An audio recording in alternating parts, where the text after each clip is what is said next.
Welcome to Collectors of the Coast.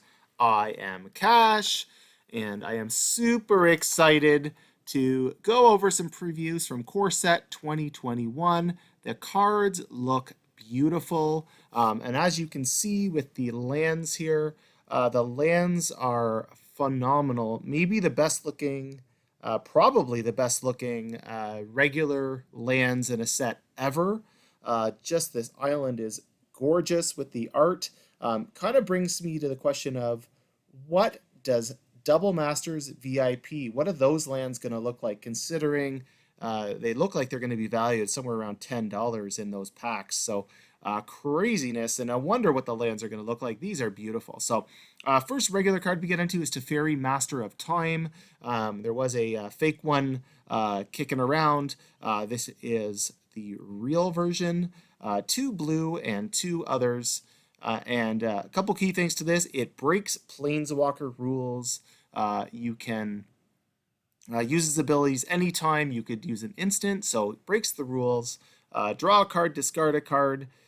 You can also have a creature you don't control phase out. Brings back phasing, which I kind of hate.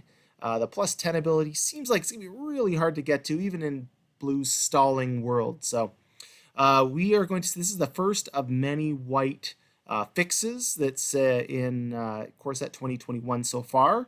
So this allows some card draw. Mangara the Diplomat.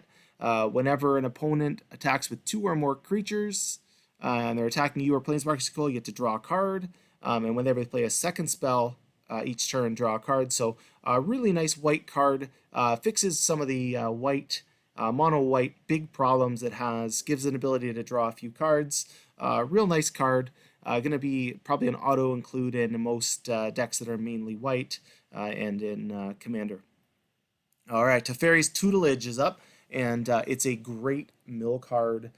Gives you some flexibility to draw and discard as a bonus as playing it, and I think it's going to age really well and be sought after. I expect it's going to be a couple dollar uncommon as it goes along. Very, very good to be able to in all the mill decks. Not too expensive to play, and of course you got the ongoing ability. Anytime you draw a card, you can draw cards pretty fast in blue, and this actually pairs up with one of the other blue cards in the set, where there's going to be lots of draw and it's going to be discard. So, mill. All right, so Spark Hunter Masticore, much needed card in Planeswalker builds. Very, very nice. Going to kill Planeswalkers. We're looking for a really good Planeswalker screw card, and this is it. This is the answer.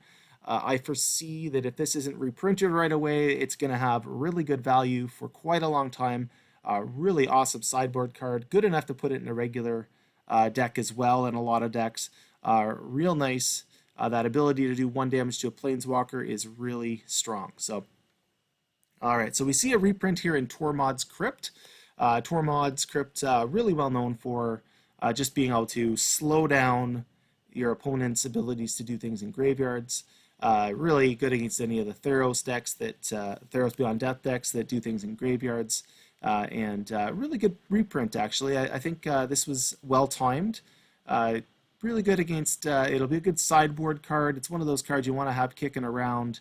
And is worth taking a sideboard slot. And in an artifact deck, it's kind of worth having in there. I mean, those 0 casting cost artifacts, just to have it on the board with affinity and anything like that, is a really good, and being able to sacrifice and use it for different things if you don't need it for the graveyard screw. All right, so they've reprinted Ugin, the Spirit Dragon, which is a beautiful card, and of course a colorless Planeswalker. Real nice Planeswalker, and really nice to see a reprint of it here.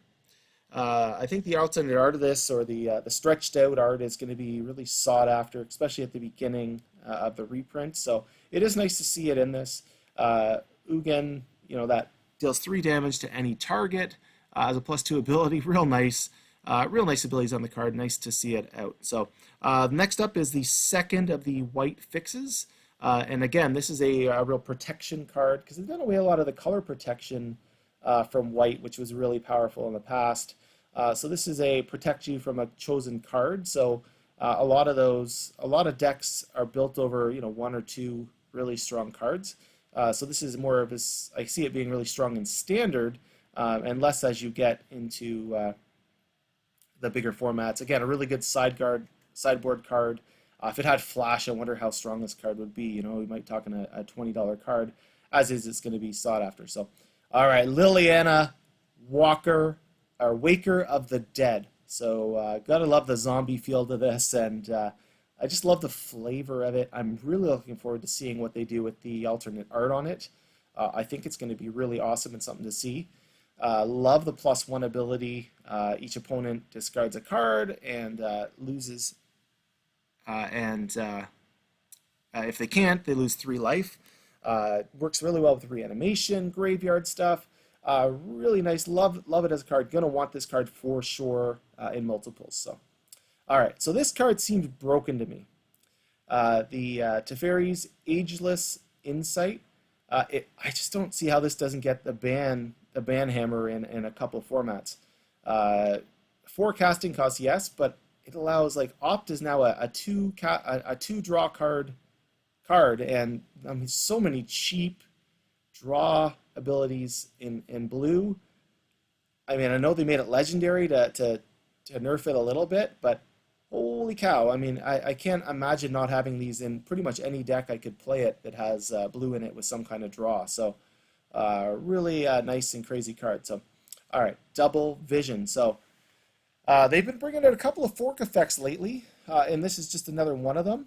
5 casting costs, so I don't see this as being a super played card, just because, I mean, when you're in mono red and you're rushing at people, you can't really afford a 5 casting cost card. It's just too much. So I wonder, I do think it'll see some play for sure, but how many people are gonna play it for the 5 casting cost? It seems like a lot to get on the battlefield. I think you're better with, I mean, Lutri obviously is a better card than this, but it seems like it's just a little too much. So, all right, so we got Containment Priest. We got the alternate art version of this, a rare white, essentially counter spell. It has limitations, but real nice. Definitely could see it in sideboards. Going to be, I mean, for a 2/2 creature for 2, it's worth just to have it. And if it works for you, it works for you. But again, another white spell that breaks the color pie. So Wizards has really made an effort to really improve white, these white decks in this set. I think we still have one more coming that's really good for white. So really excited to see this card. Really is going to help those white mono decks. So it is raining cats and dogs. All right, Rin and Seri, the inseparable, amazing. Love it. Love the flavor. The cat and the dogs working together. The ability, whenever you cast a dog spell, create a 1/1 green cat creature token. Whenever you cast a cat spell, create a 1/1 white dog creature token. I don't know how many more dog and cat cards are going to be in this set, but he is awesome. Love the ability. For your 3 colors, you can do damage and gain life. Love this as a buy a box promo. This is what buy a box promos are all about. So fun. Wonderful job, Wizards of the Coast. Really excited about that card. All right. So Asuza, Lost But Seeking. I remember when this card originally came out. It was a good card. I played it in a couple decks, but I didn't play it a ton. I don't think I realized how valuable this was at the time. And maybe with the cards that were around at the time, it was just good. It wasn't great. But it's been really popular. The price is spiked pretty hard on it over the years. It is nice to see this as a reprint. I don't feel like this should be a card that should be a $100 card. So nice to see it. Good on Wizards for reprinting it. All right. Demonic Embrace. As you see, the picture of this is kind of crummy, but this card is not. It is an absolute sick aura card. It has a rancor effect that you can get it back from your graveyard.